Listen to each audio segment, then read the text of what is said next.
Como ocorreu o desenvolvimento da doutrina da Trindade na perspectiva histórica do Adventismo?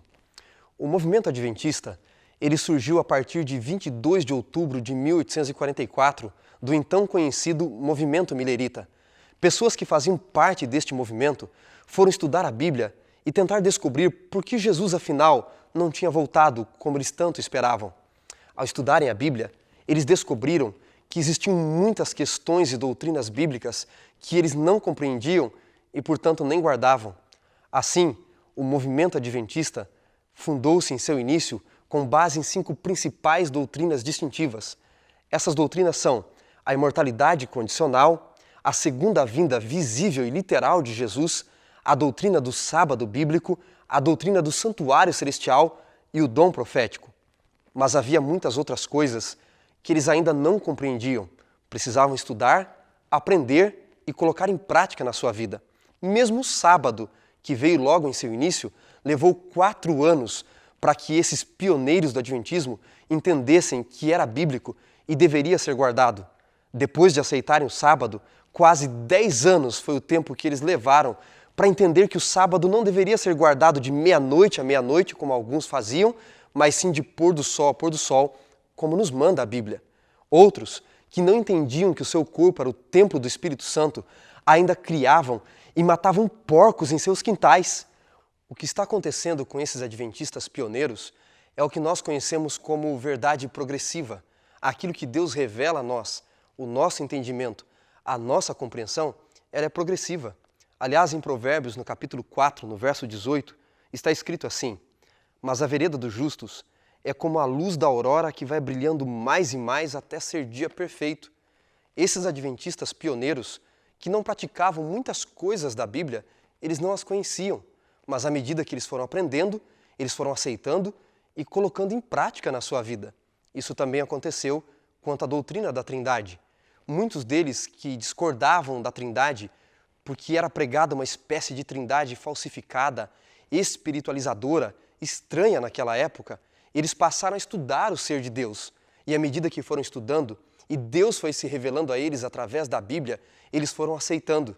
Mesmo Uriah Smith e Tiago White, esposo de Ellen White, que eram considerados os grandes antitrinitarianos da época, com o passar do tempo, escreveram o seguinte: Uriah Smith declarou no seu livro intitulado Olhando para Jesus, de 1898, que a união entre o Pai e o Filho não diminui nenhum deles, antes fortalece ambos, e através da conexão com o Espírito Santo temos a divindade toda. E Tiago White, esposo de Ellen White, na revista The Star de 1846, escreveu que o Pai e o Filho são 2 pessoas distintas, literais e tangíveis.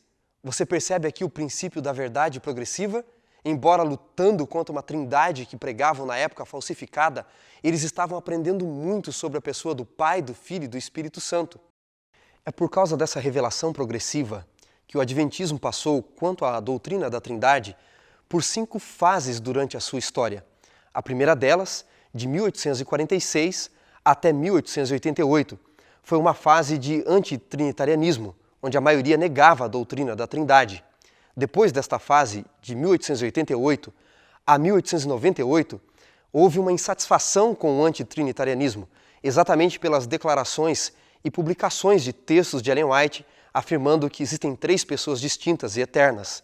Na terceira fase, de 1898 a 1915, houve a fase de mudança de paradigmas. Agora a maioria passou a estudar e crer na doutrina da Trindade. De 1915 a 1946, houve um declínio do antitrinitarianismo de maneira total na Igreja. E de 1946 até o presente, houve um predomínio da doutrina da Trindade com base na Bíblia. Mas por que, a despeito de tanto estudo a respeito da história da Igreja e da nossa compreensão de verdade progressiva, muitos hoje, dentro da Igreja, ainda dizem que os pioneiros negavam a mesma doutrina que nós cremos hoje, sendo que isso não é verdade? O que ocorre é que nós estamos vivendo nos últimos dias da história deste mundo. Em uma carta, no ano de 1890, conhecido como a Carta 12, Ellen White nos advertiu da seguinte forma: Satanás, continuamente, está forcejando por introduzir o falso, para afastar da verdade. O derradeiro engano de Satanás será anular o testemunho do Espírito de Deus, porque não havendo profecia, como diz Provérbios, o povo se corrompe. E ela continua dizendo: Satanás operará habilmente de várias maneiras e por diferentes instrumentalidades para perturbar a confiança do povo remanescente de Deus no verdadeiro testemunho. Você vê? Uma das estratégias de Satanás é fazer com que você não aceite, não acredite na obra do Espírito Santo e na doutrina da Trindade, pois são eles que atuam em favor da sua, da minha e da nossa salvação.